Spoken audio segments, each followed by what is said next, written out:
This morning's Dharma talk is titled Impermanence. There's something called the second reminder of the four reminders. The four reminders is the first one is the preciousness of the human birth. The second one is impermanence. The third is karma, and the fourth is suffering. And we can talk about any of those if you wish. These are just slogans, you could say, that a practitioner in the Tibetan tradition would repeat these as they, along with other prescribed ways of working with the consciousness to bring our awareness to the importance of these things, the importance of the preciousness of the human birth, the importance of seeing that nothing lasts. Everything is dependently arisen, and everything is, anything that arises, anything that comes up, anything that builds up, anything that is born is going down. It's not a nihilism, it's not a negative idea, just the truth.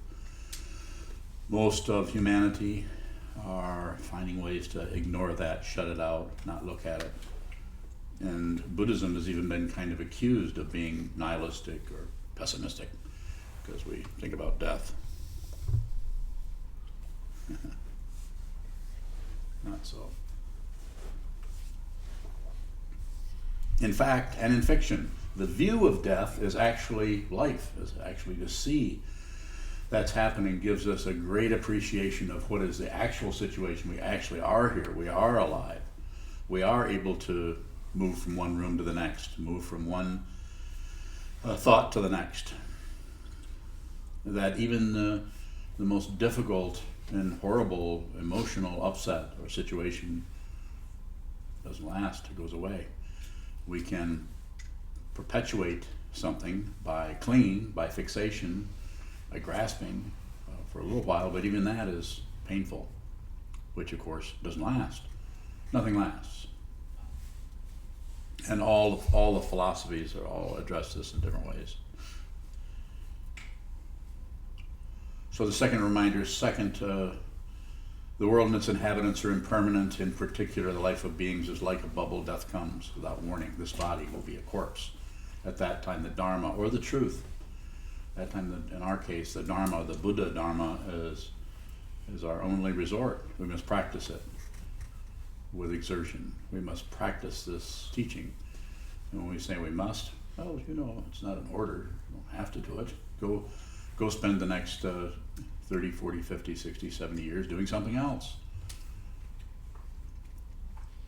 So far, in this country, you can actually pretty much do that. You're tied down by your life situation. You're probably tied down by your genes. But as it says in the first reminder, first contemplate the preciousness, how valuable it is to be free, relatively free. We're free to come here, we're free to leave. Well favored, which is one that is quite often missed, is that you, if you're here listening to this Dharma talk, you were favored with what is commonly referred to as an open mind, or you wouldn't be here. You wouldn't even think of coming here. Your mind would be closed to this because you would be operating out of what? Preconceptions. You already know what's happening here and you want no part of it. You want to do something else that you know all about. So well favored in that we have an open mind. We give things the benefit of the doubt. We look at something and our curiosity has a little bit more priority over our fear than a lot of people. A lot of people live so fearfully that they can't even investigate anything. They only continue to keep going into what they know about, what they're sure about. This quite often causes nationalism and clannishness and people who just want to stick with their own kind. And they don't realize that they haven't even investigated what it is to be a living being. This is a powerful situation that we find ourselves in. And I will bet, and I don't gamble, but I will right now, I'll bet that you don't know how you got here. I'll bet that if you go and look in the mirror and you say, how did this person appear? You might say, well, my mother and my dad got together. Of course, well, we all know that, but how did that happen? How did they get here? And how did their parents get here? And who planned all of this? If you did plan it, you probably have amnesia about that, about you didn't sit and say, I think I'd like to be born in Mexico. No, that wouldn't be good. I'd like to be born in Canada. That wouldn't be too bad. So, we didn't do any of that speculating. You're just of the causes and conditions that come out of beginningless time, that go way, way back, all the causes and conditions. Here we are with this particular present moment, and even this moment is going down. It's going to come to an end. Everything is momentary. You can't even find a moment. We use this phrase quite often, moments, well, in this moment or momentarily, but you can't find a moment. As soon as you find it, it's gone. You have no proof that there was such a thing as a moment. All evidence is partial, as I often say.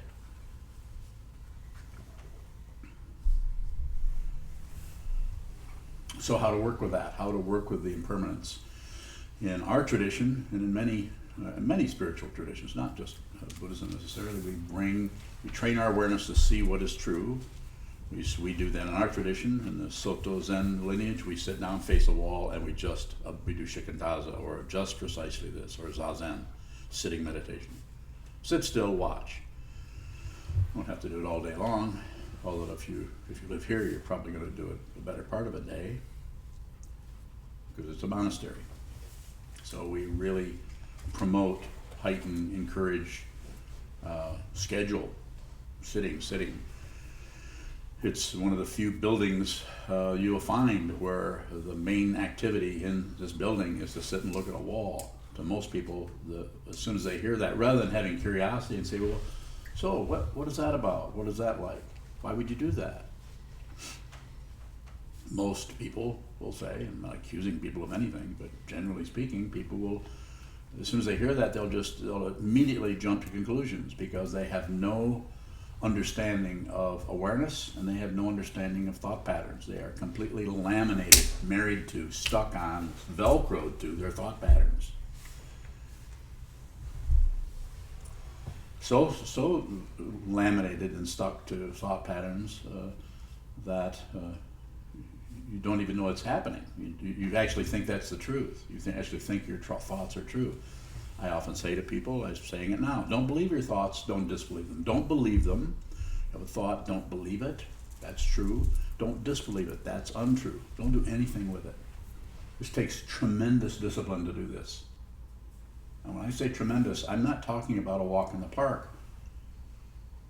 And when I say discipline, I do not, one more time, do not. It almost sounds like donut, but it's not. It's do not. Do not, what was I going to say? It's not. Do not. Too many moments have gone by now. Do not, donut. Do not think, what? Do not think that discipline is about control. It is not about a donut. It's not about controlling, about disciplining. I'm very disciplined now. We're not talking about the military. I spent 4 years in the military, in the Marine Corps. I know what that's about. This is not what this is. That's a way of taking a bunch of children who are 17 or 18 years old and processing them in such a way that they think it's valuable to kill other people. That somehow that's a good thing to do because it's protecting your country. I'm not saying there isn't something going on there that might not have to happen, but you're not allowed to do any thinking. The UCMJ, the Uniform Code of Military Justice, is a great deal different than the 16 precepts that we observe.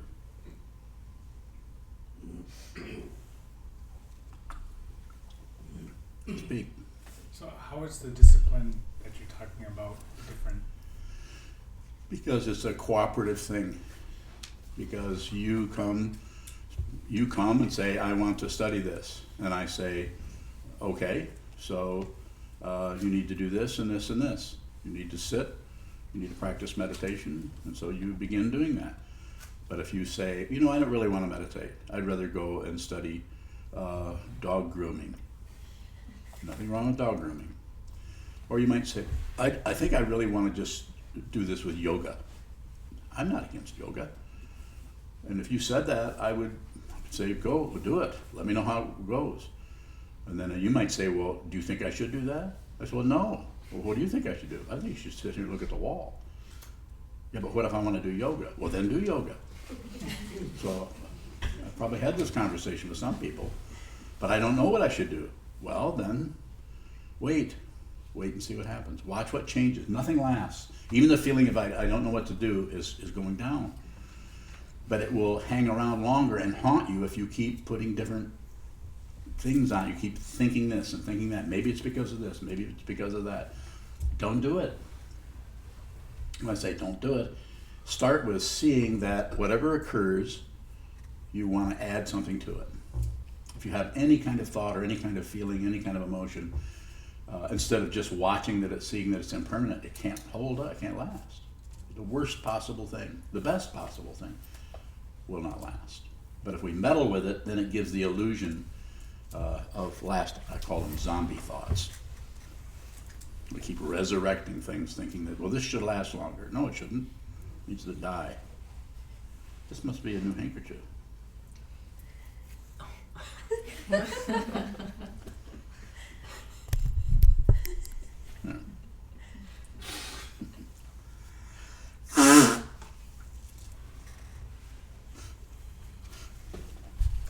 So to further address your question, I would, because of my practice over the last long period of time, I would bring my understanding of what I've gone through, what I've worked with, and I would talk to you about what you're working with, and I would see what part, I might not think about this, I wouldn't have to do much thinking, but just to talk about a little bit, in a way in which it might work, or to help you understand what I'm trying to say, or what I'm pointing to, I might look at your situation, see the way you work with your mind, and have you practice in a little bit different way than I would have another student practice. So rather than one shoe fits all, or one situation, everybody does the same practice for the same length of time and follows the same bells and the same han and the same. Instead, with you, I might work with you a little bit differently. And that might not happen right away. At first, I might just say, look at the wall for a couple of years. You're young. What are you, 27? 26, even younger than I thought. So I know that time is going to go fast. So it doesn't, a year goes by in no time. So sitting down and facing the wall for a few years is a good idea. And so we do it slowly, we work with it slowly, but we do it by agreement. You agree to do this. But if you don't agree, I'm not going to sell you on it, because I don't know. I have respect for your karma or for anyone else's karma. If you come and say,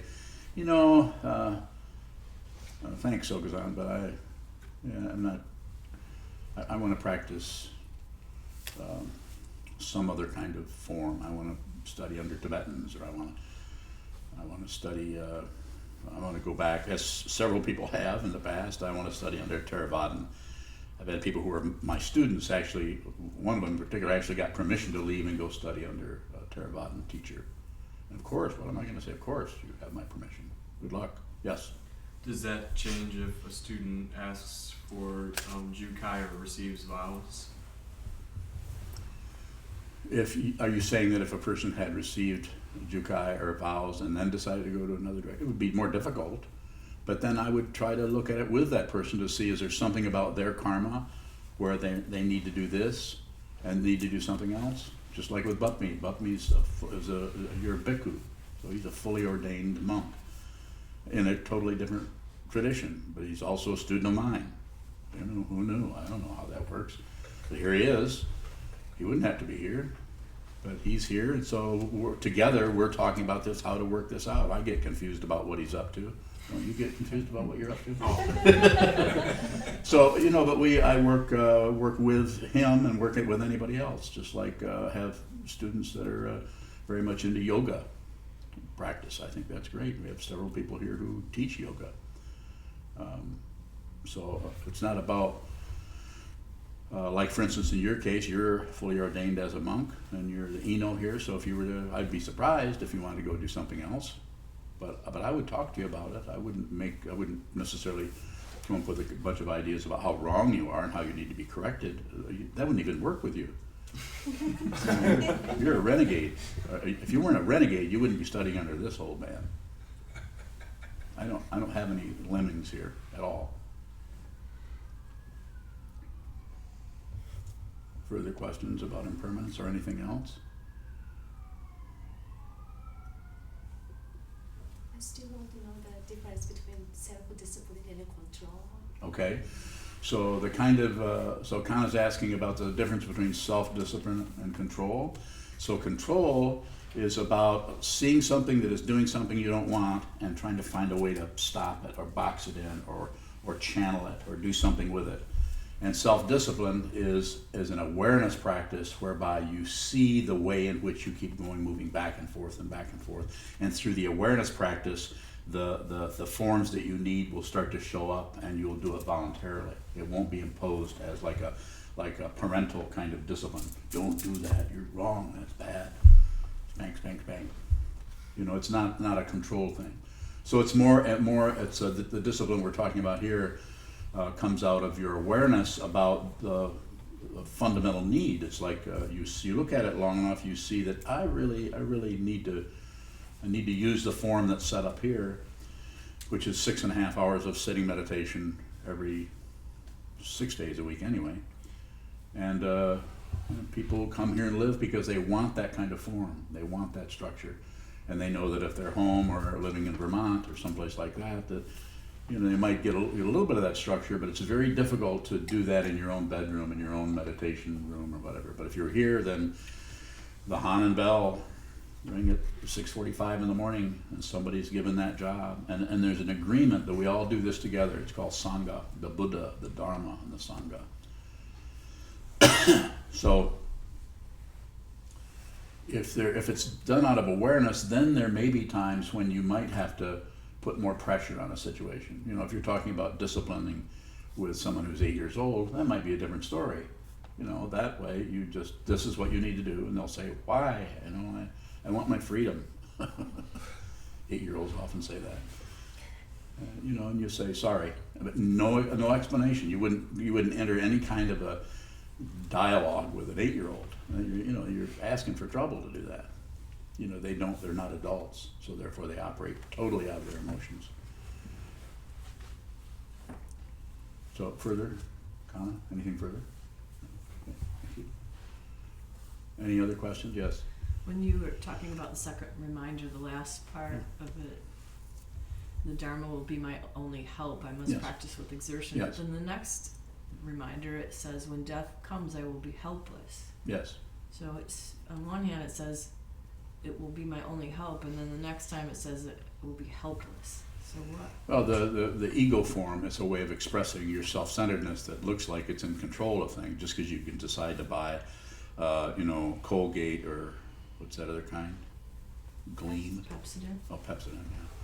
Just because you can make that decision doesn't mean you have all this control in your life. You have a little bit, you know, but it's quite often we exercise those controls, and that gives us the feeling of some kind of control. But go look in the mirror, see how much control you had from the beginning.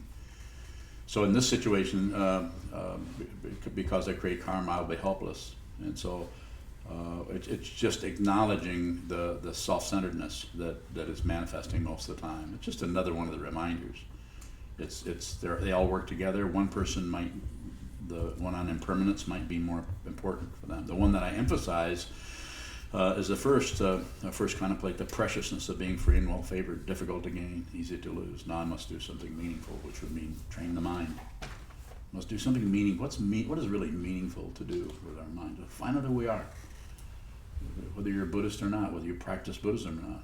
If you find out who you are, then all the slings and arrows of outrageous fortune that Shakespeare talked about will change. It won't look quite so much like warfare, and it'll look more like something you really need to understand. The nature of samsara is confusion, passion, aggression, ignorance.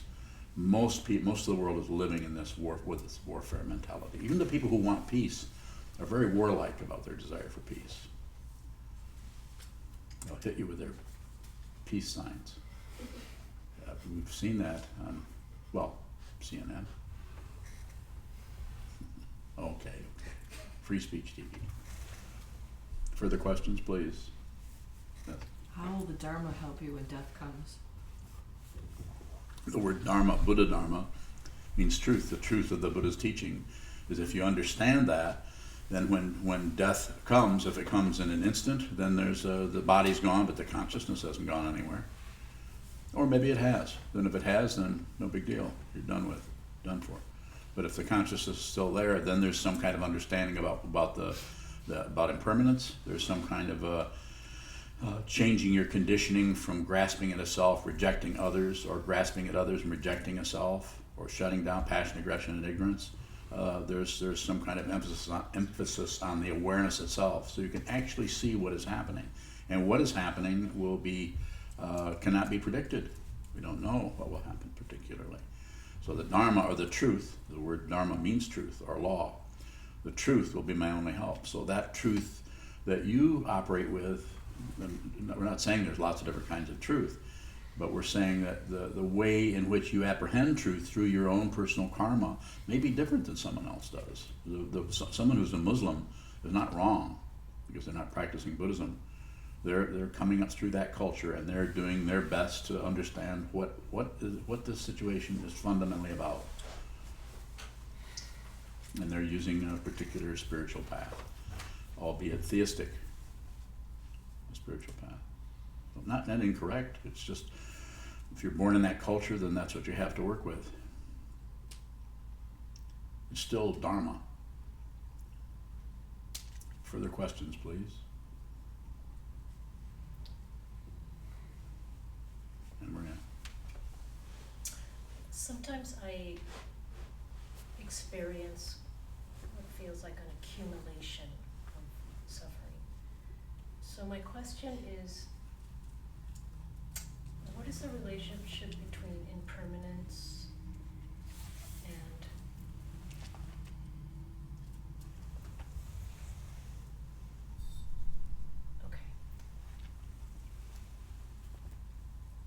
without me adding or subtracting, can suffering itself accumulate?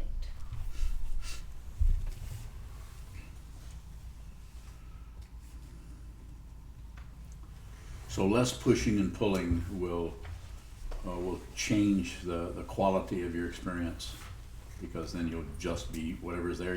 It's just there. But as far as less or more suffering, the causes and conditions that arise that even bring us to this room, that make that created your birth or anyone else's birth and anyone else's. All of the causes and conditions that arise is what in Buddhism is called the 10,000 things. It's hard to track that, and there's no way to make any guarantee about it. But the important thing to understand from the point of view of these teachings is more awareness helps you to see more deeply into the way things are arising and the way, and so that you can be less and less and less at war with anything, including your own suffering. Sakyong Mipam Rinpoche referred to years ago responded to someone's question in a way that I've often quoted him. I think I'm quoting him. And someone was kind of complaining about their life and their suffering, and they've been practicing and everything, and he tried to show them the positive part, that your karma is ripening. The very causes and conditions that create you there's aspects of it that are coming to fruition, that are starting to show up. So the whole right and wrong idea is a really primitive, elementary way of looking at anything. We're not saying things aren't painful and pleasurable, but same nerve endings. Just like the example I use is you put a feather across somebody's palm and it feels nice.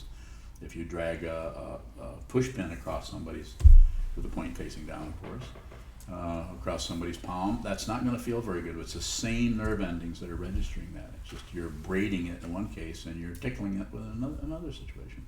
Same thing, a similar kind of thing happens with receiving thoughts.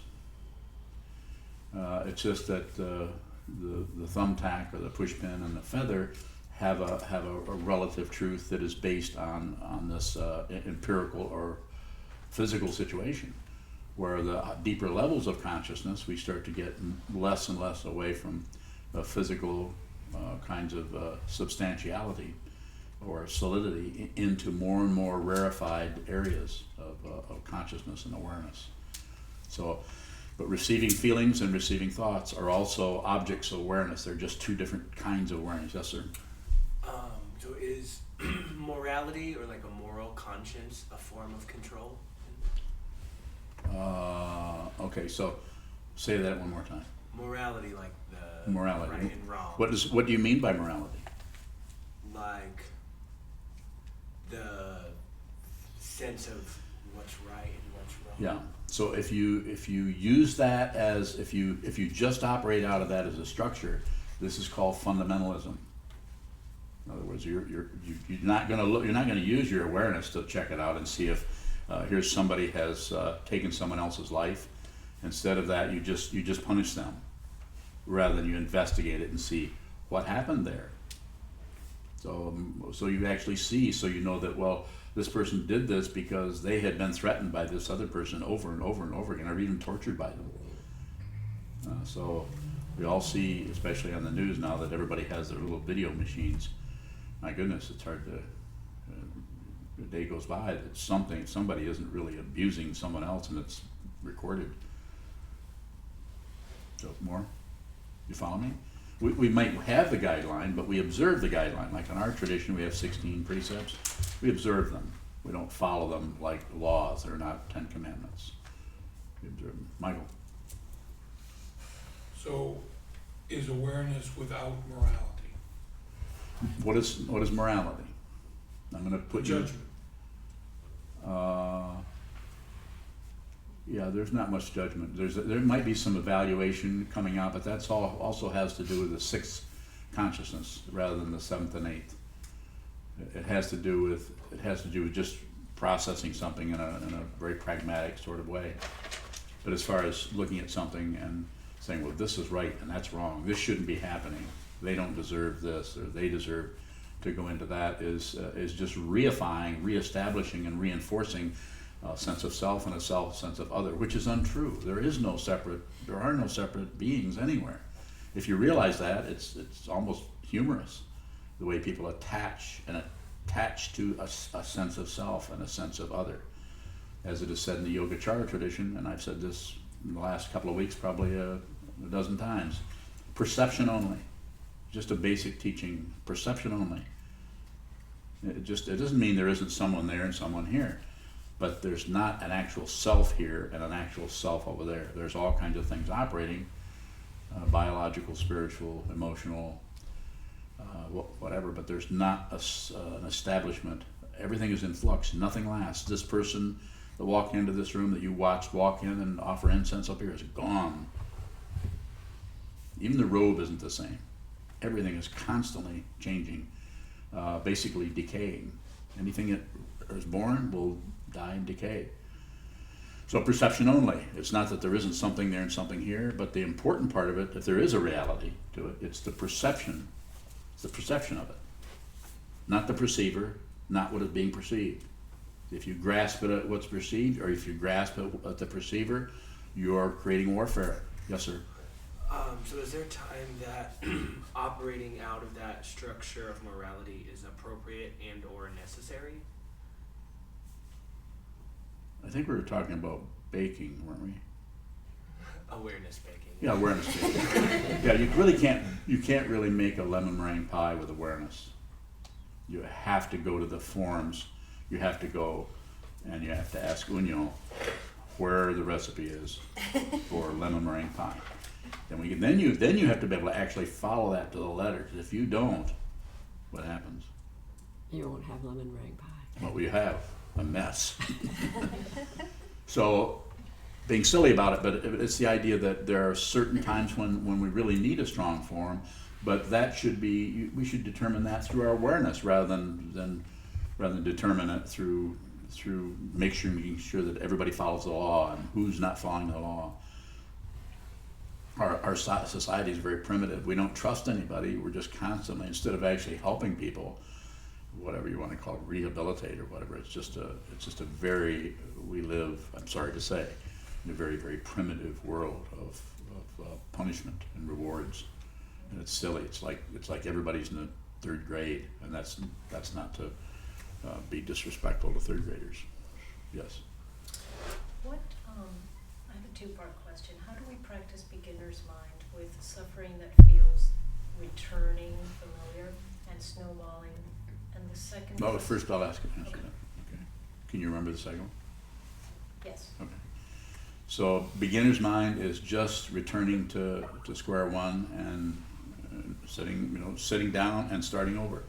And if you feel like you're getting somewhere as a meditator, then this is not beginner's mind. This is getting somewhere. And if you get somewhere, what's going to happen? It's going to fall apart. So becoming a better and better meditator is a misunderstanding of meditation. I'm not saying that people can't do this and it might not be somewhat helpful to them. Settle down, relax, not take things so seriously. It can help fundamentally. But if you have an emotional tsunami hit you, broadside you in the middle of your 22 years of life or 38 years of life, that kind of meditation, that kind of build-up of a meditator will not hold up. It's like a palm tree in a tsunami. It's going to bend, but might bend, but it's probably going to go over. It's best to not have a palm tree. More? You see what I'm saying? Beginner's mind, there isn't anything there. Always new, always new. Every time you sit down, completely new. Beginner's mind. Zen mind, beginner's mind. Zen mind, beginner's mind. Go ahead. When you're in that space, like, oh, this feels like, just like, this feels like, everything has this reminiscent or residue Yeah. to it of something before. Just stay in your senses. Don't get rid of that. Don't push on it. And don't justify it or explain it. So don't push on it, aggression. Don't justify it or explain it or make excuses for it. Say, this must be here because. As soon as you say, there I go again, you've actually left beginner's mind and you've opted for some kind of bowl of mud. You're back in some kind of sticky substance trying to make something different than it is. Trying to make something or create something or protect yourself. So that's why it seems to be so important when you're doing sitting meditation, which you should all do a lot of if you have an interest in what I'm saying, or not, do something else. But if you do a lot of it and actually strengthen the sense of touch, so that you actually know that you have 5 or 6 sense consciousnesses that we know of, and strengthen them. Sit down and feel, smell, taste your saliva. Smell your nostrils. I'm saying, being silly about it, but I'm saying smell the air, smell the incense, see if you can tell what the humidity is in the air. Actually tune in, be, as has been said many times, be here now, be here. How do you do that? There's only one way you can be here, and that's through the sense fields. So, and you have to awaken through that. This is why in so many rupas or forms of the Buddha, you see medicine Buddha, touching the earth. Sparsha means touch in Sanskrit, touching the earth. He or she is sitting cross-legged, and instead of sitting in the meditation or posture of dhyana, touching the earth. This is what the teaching part of that is. When the daughters of Mara, or the devils, the demons, came to the Buddha and challenged him and said, what makes you think you attained realization? What makes you think you're the enlightened one? And it's just a story, of course, so it works well in the Jataka tales. And he touched the earth and he said, this earth is my witness. So he didn't have any backup other than just his own 6 sense fields. I'm sitting here, I'm on the earth, I'm here, I'm present. That's all you have to do. When I say that's all you have to do, it's a big job, and it will take probably the better part of your life. It certainly has mine. I'm old, really old. Sit down, hold still, awaken yourself, find out who you are. So if you have doubts, you have more work to do. Does anything really return? Return to what? I mean, in those moments where something feels familiar, what is that sense of returning? Is that Returning to real? what?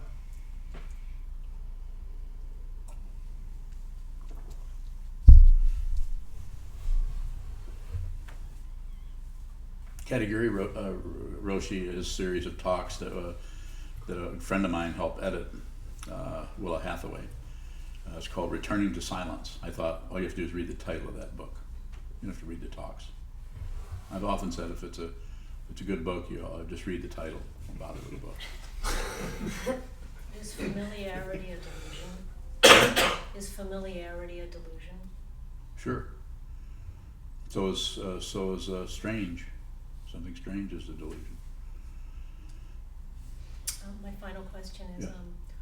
what if there is the original source of inspiration for suffering? What? You know how your instructions sometimes say you have to go to the original source of why you sit. Oh, okay, good. So what is the original source of inspiration for suffering? Suffering is it. That's why the Buddha, life of suffering, he saw sickness, aging, and death. As the story goes, he walked outside his palace, and they make it very much a storybook kind of thing. You know, he saw someone who's sick, he saw someone who was very, very old, and he saw a corpse. And then he saw a sannyasin, or a monk, and he looked at those three things, and he thought, no, I'll be a monk. That's the simple part of it. That's the way I like to think. Right? But he saw the reality of this, and he probably, I don't know if he went back and talked to his dad. His dad tried to protect him from that. Don't let him go outside. Just plenty of dancing girls around, and a lot of food, and nice clothes, and hot baths. But he eventually walked outside and saw this kind of desolation right outside the temple doors. It's the way the story went. There's just their way of saying this guy decided to be on the spiritual path. But he's been the Buddha from beginningless time, so he's just back again as a teacher. Shakyamuni. So suffering, your suffering, anyone's suffering, we have some kind of difficulty, if you call it suffering or not, some kind of difficulty brings us to Buddhism. Some kind of difficulty. And if you can probably avoid that, or find a way to anesthetize yourself, or just stay away from it and just keep busy for the next 50, 60, 70 years, then you wouldn't have to look at it. But most of us, if you're here, you probably can't do that. Something, you run into some kind of a roadblock or difficulty. I know I did when I was very young. I had to find some way to work with this other than just listening to my stepdad's advice. I have all these ideas of what the suffering is about, and so Stop it. what is the root? What is the root of suffering? Fear. Yeah, fear. And what is the fear? What is the root fear? Yeah, that there's something other than that there's two. There's this and something you don't know about. Fearful. Fearful that the self, which is not real, is somehow threatened. You can't if you find out who you are, you can't be threatened. You can't threaten me. Then you could torture me. And I'm not making any claims for anything. Just all I know is you don't feel like I'm any different than I ever was before, but I'm not. The fear is gone.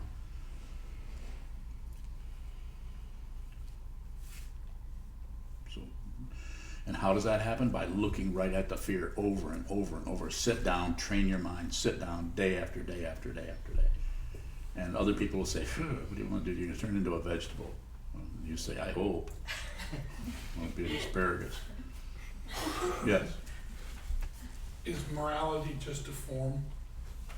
Yeah, it's a form based on people's perception of right and wrong, but there's plenty of backup. I mean, if somebody hurts somebody else or kills somebody, then you've taken somebody's life. That's unwritten code or law. You don't interfere with somebody else's life. It's very it doesn't look very good to kill anything. So sometimes it's done as an actual rule. You can't kill. But in our situation, you need to observe that, because you can't. If you're going to live, you're going to kill something. And to say, well, it's okay, I don't kill anything. This is the one I often use, and it may be funny, it may not be. But people say, well, I don't kill anything as a mother or eyes. Well, how do you think the celery feels when they hear that? When the stalk of celery, which is a living being, just because it doesn't walk, well, the kind I've seen doesn't. But how do you think the celery feels? And it sounds silly, but you know, it's consciousness. You can actually threaten plants.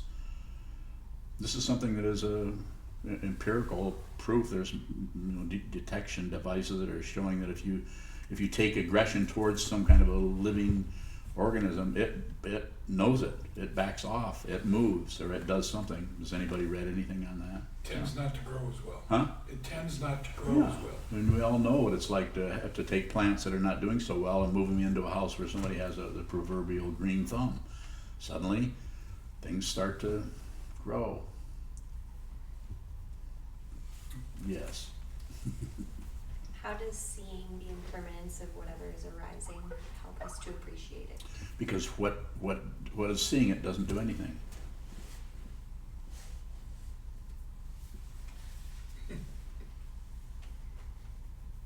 What?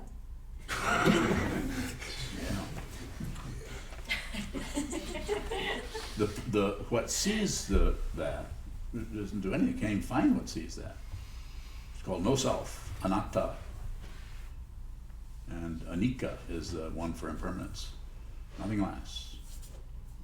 Pali words. Go ahead. Is appreciation even occurring? Appreciation, the way I understand it, is a consciousness or awareness that is allowing things to be what they are and actually appreciating what they are, even though it might not understand. It's an openness. It's like if you were to walk into an art gallery, it doesn't mean that you know what everything is and you understand it. It means you appreciate it. You allow things. It's an interesting area of taking a rectangle and putting a bunch of colors in it and hanging it on a wall and calling it a painting. And then people come in and look at your rectangle and say, I don't like magenta. They didn't use enough viridian or cerulean blue. Is appreciation free from passion, aggression, and prejudice and ignorance? It may not be free from it, but it's in concert with it. It has an understanding of it that doesn't. It's pretty hard to get completely out of pushing, pulling, and shutting down. We're probably going to do that on some level as long as there's a physical being happening here. But it won't be. It won't add to the karma. If you're here and your karma is arising, then there's going to be some kind of that. But it's probably fairly low key. If you're just present, if your priority is to just be aware of what's happening, you see the colors, you don't miss much. You listen to the tones, you smell, you taste, with not too much evaluation going on. A little. If you're making lemon meringue pie, you need the instructions, but there also needs to be some awareness there also. There needs to be some kind of openness about what's happening, so that you can see that. If you don't have any lemons, can you use oranges? You go to Horrocks. Go to Horrocks. But then you have to have the awareness of what a Horrocks is. It's a grocery store on the other side of town. Yes? Is appreciation and compassion synonymous? There's a similarity there. Compassion is feeling with. Appreciation is allowing something to be what it is, and as you see what it is, you'll see it's constantly changing. And to ego, that's threatening, because it wants stability, because it wants to think that it's stable, so it wants you to not move around and shift so much. And that's why parents quite often have trouble with their kids. Their kids are trying to find out who they are. They're if you're 10, 11, 12, 13, you're experimenting with all kinds of things and trying to find out what boundaries are. You're doing this, and quite often parents will come down and try to clamp down on that, which is, of course, it depends on the relationship that the parent and the child, the agreement they have as they go along, but quite often it's not so helpful. So similar, I think there's a resonance that happens there. We could talk more about that at some point. Yes, sir. So my understanding is we suffer because we want things to be different than they are, and we want things to be different than they are because we suffer. So is it possible to really cease suffering? Yeah, it is. Great. That's what I said. Yes. Two questions from on discipline. One from Brett McGinnis in Philadelphia, Right. and another from Sheldon and DeConcha. Uh-huh. So Brett says, and then asks, it seems that the awareness that I need a very strong, rigorous form usually occurs when my willpower and practice is very lax and lazy. It's a kind of tragic situation. Any advice beyond being aware of how undisciplined I am? I think one of the things you can do, and not ever having met Brett face to face, but we've gone back and forth a few times. I would say the very best thing anybody can do is schedule yourself. You have a time you come, if you have a job or if you have anything, we quite often are doing things on schedules all the time. When it comes to sitting meditation, that seems to be something we give a pass to, that we can kind of only if we're inspired do we sit. And I would say you can't do that. You're going to have to figure out some way to give it some kind of a form, so that at 7 o'clock every morning you meditate from 7 to 8. The other way, I've had some people. One person when she couldn't meditate. And I said, well, what's the very first thing you do in the morning? She said, well, I get out of bed. And I said, wait, you're still in bed. Okay, let's go back. So you're in bed now. What do you do? I said, and I thought of her sitting on a bed, but she was sitting on a futon. So she's only putting her feet out a little ways. Okay, so right there, cross your legs and start sitting. And I said, and don't, even if you have to go to the bathroom, at least start with the form and hold it for, don't pee the bed, but, but hold it for like a minute. Just sit there and hold it so you can feel, so that's the first thing you feel. And then there's more, maybe you won't, but there's more chance, like in her case, that you would maybe get up and go to the bathroom and come back and continue sitting, because you connect with that on a visceral level, on what that's about, rather than on a conceptual level. The conceptual idea about thinking only goes so far. It starts to get worn out, and ego is very, very clever at feeding you information that's saying you don't have to meditate, you're doing fine. That's a waste of time. Don't go do that. You're gonna sit there and do nothing all day long. Look at all the laundry you gotta do. You need to do laundry now. Don't sit. Get up. Throw that zafu out the window. So what's Sheldon. Sheldon? Sheldon's question, does discipline occur without correction, judging, or standards? Is no discipline also discipline? Well, it gets, I understand. I think I follow what he's saying. I'm saying I think it's necessary to find some kind of forms to use. This is why we chant the sutras, and we do, even though we do it the same every day, and we've done it for years and years, we chant it. It's always a little bit different. The person who leads the sutra, I'm sure you'll agree that every time you lead the sutra, that it's always slightly different. You do it different. Your timing is a little different. The person who's the doshi, who's making the offerings to the altar, is, but still something about that form. The repetition of that form causes or enhances or provides an environment for the awareness to start to rise above that form. It takes a while. A lot of people think that this form is about worshiping somebody. And it's not that it's not about respecting someone who lived 2,500 years ago, who, if he didn't do what he did, we wouldn't be doing this probably. But it is. But it's also, it's about having some kind of a structure. This is an emptiness teaching. This is not about believing stuff. So there's not a belief system going on here, very little. So it's an emptiness teaching. So we come in and we sit down and we try to see the emptiness of it. And we do it, we persist. And we do it through Buddha, Dharma, and Sangha. The Buddha is the example. In this case, I'm the representative of that guy. I fall far short of Shakyamuni, but this is all you've got. So too bad. But I'm doing that, and then we have the teaching where we study every day, or just about every day at noon, and we study the teachings, and then we have the Sangha, the community of people who get together that reinforce each other, that are all students operating on different levels and different understandings. But so that book study is very much about Sangha, and the repetition part is where things really start to show up. It's really interesting to be able to study with people instead of just read a Dharma book by yourself. That's one thing, but that's a very ingrown kind of thing. It just, you think you understand. Well, go discuss it with a few other people. Come and discuss it with me, and we'll find out how much you understand about the Dharma. But yeah, it's a challenge. Yeah. Yes, sir. One more question. Why don't you take hers? Okay. I was gonna say, the program that I'm in right now, Mm-hmm. they're explaining how we are, so some of us are in a stage where our moral judgments are based on, pain, pleasure, and reciprocity. Mm-hmm. And I was just wondering, because, the last step we get to, they say that we're in a state of grace, where our moral judgments now are based on helping others and being good to society Yeah. and things like that. Which program is this? Moral inventory, or is it It's More recognition. more recognition than along with cognitive Yeah, behavioral CBT, work? yeah, as okay. well. CBT. Do you think that meditating daily could also help me reach a state of grace? Well, I've used the word state of grace myself because sometimes it feels like things just got better and we don't even feel like we did anything about it. It just got better. But I would say meditation would help you be more and more aware of the way in which you are confusing yourself or deceiving yourself. Especially when I've talked to a lot of people in situations where they have chemical use situations which have gone awry. And quite often,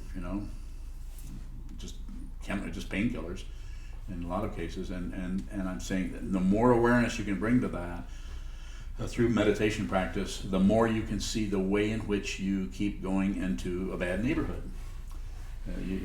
So that it seems to be necessary to just keep your distance. In order to keep your distance, it's not just a physical distance; it's an emotional, mental, spiritual distance. And so, if the self-respect that you're dealing with here is way down, which quite often it is, then it seems to be necessary to spend some time just getting to know yourself and making friends with yourself. I don't disagree with their structures there, for the way they teach there. I don't disagree with it, but I don't necessarily agree either. But I would say this, some people, that's all they can do is that kind of situation. They're not ready to do this. This is extremely difficult to do this kind of awareness practice. That being said, I think you probably could combine. I think you could meditate and it would probably help you. There's no guarantee, but I don't know, check it out, let me know. Okay, are we ready to terminate? Impermanence. Impermanence. Okay, I told you this is coming to end. So here we are, impermanence. Thank you. So we'll dedicate the merit in the back of the blue chant books, and also remind everybody a great way to start out the new year is by donating to Sokukoji. And we have donation boxes out in the hallway as well as online opportunities.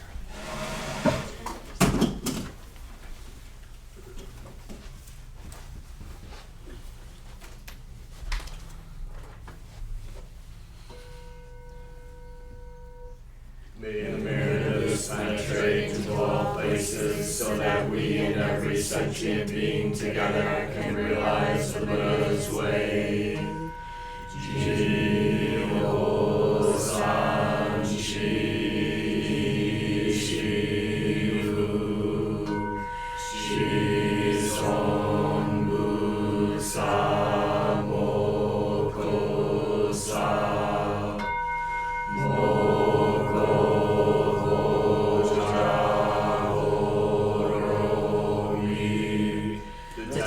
The three worlds, all Buddhas, all venerable ones, Bodhisattvas, Mahasattvas, the great Prajna Paramita.